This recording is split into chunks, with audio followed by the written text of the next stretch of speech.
दोस्तों नमस्कार। Colonel Ajay CEO Ajay astro money guru first global astro finance digital channel से मैं आपसे मुखातिब होता हूं। दोस्तों अजय एस्ट्रो मनी गुरु 42 कमोडिटीज़ पर लगातार अपडेट विश्लेषण देने वाला देश का पहला चैनल है। आज के एपिसोड में हम चर्चा करेंगे कॉटन यानी कपास के ऊपर। जानिए पूरी रिपोर्ट विस्तार से।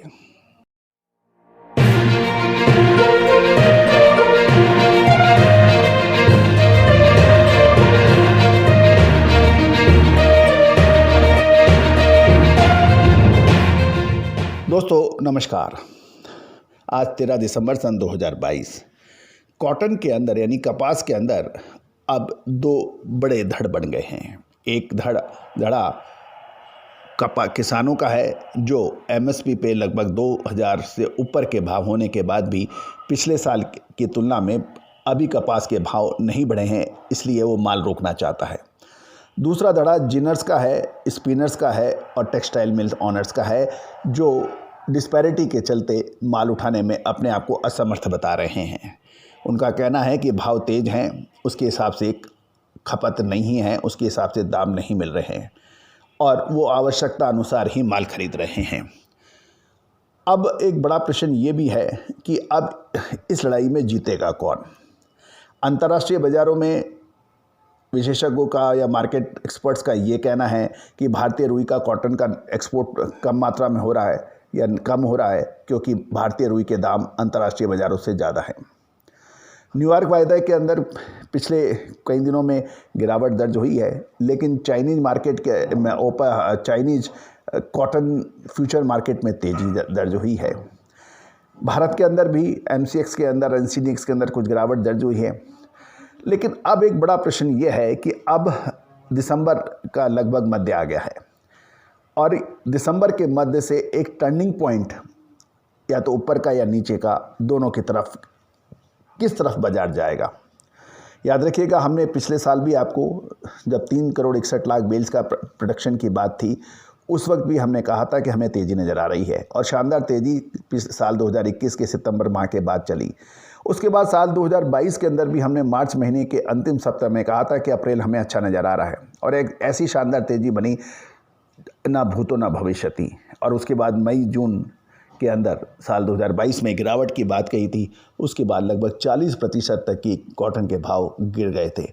जो कैंडी 1,08,000 1,10,000 की थी वो गिर कर 60-62 हज़ार रुपये रह गई थी।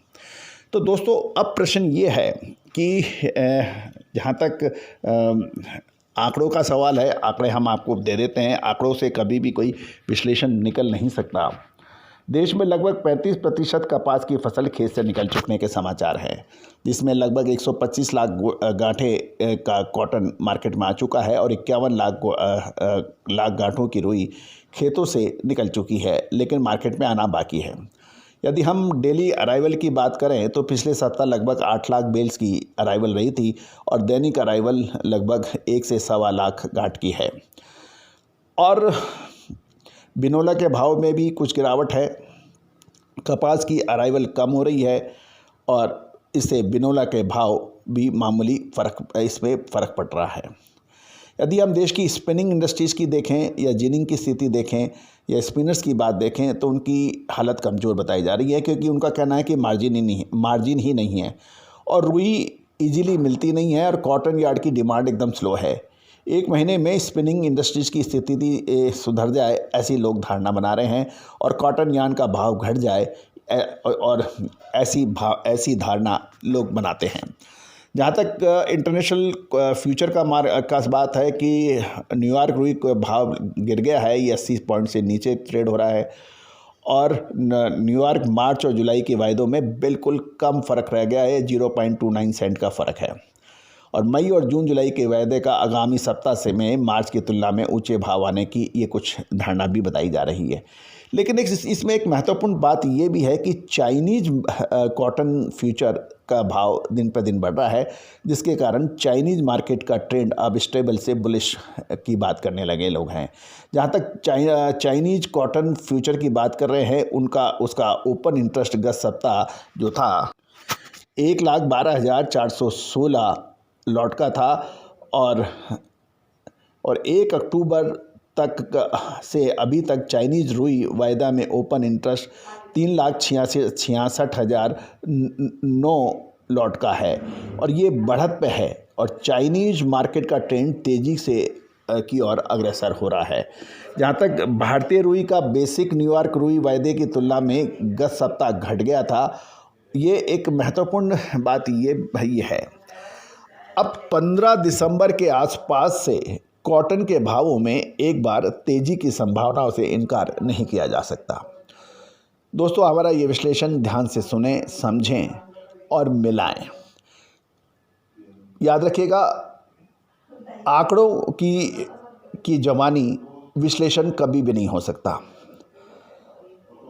अमूमन ये होता है कि प्रोडक्शन इतना है, खपत इतनी है, ओपनिंग स्टॉक इतना है, एक्सपोर्ट इतना होगा, इंपोर्ट इतना होगा और बैलेंस निकाल दिया जाता है। लेकिन याद रखिए, ये आंकड़े सिर्फ आंकड़े देने के तक ही सीमित हैं, लेकिन रियलिटी के अंदर इन आंकड़ों का विश्लेषण या रियलिटी में हैपनिंग से कोई संबंध अक्सर होता नहीं है। पिछले साल 3,61,00,000 की जो सरकारी आंकड़े थे, उसके मुताबिक ज़बरदस्त गिरावट होनी चाहिए थी, लेकिन नहीं हुई। बाद में वो आंकड़े रिवाइज्ड हुए।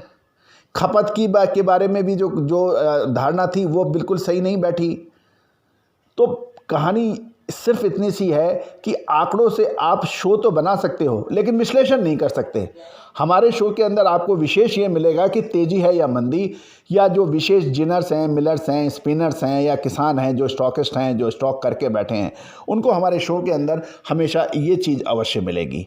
और विशेष रिपोर्ट के लिए आप संपर्क भी कर सकते हैं। All the very best, good luck, happy trading.